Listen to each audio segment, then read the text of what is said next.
यह एक 3 मीटर ऊंचा पत्थर का चबूतरा है।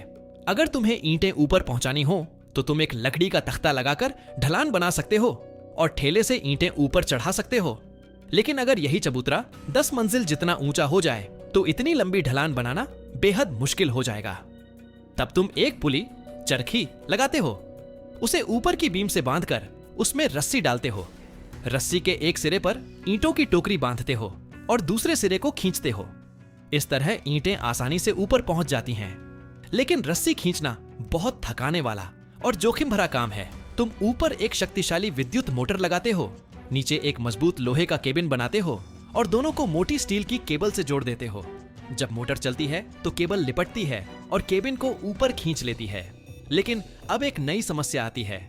मोटर को केबिन और उसमें रखे पूरे भार को उठाना पड़ता है, जिससे उस पर बहुत ज्यादा दबाव पड़ता है और उसकी उम्र कम हो सकती है। इसलिए तुम स्टील की केबल के दूसरे सिरे पर भारी कास्ट आयरन, ढलवां लोहे के काउंटरवेट लगा देते हो।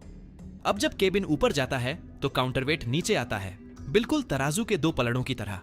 इससे मोटर को केवल वास्तविक भार और काउंटरवेट के बीच का अंतर उठाना पड़ता है।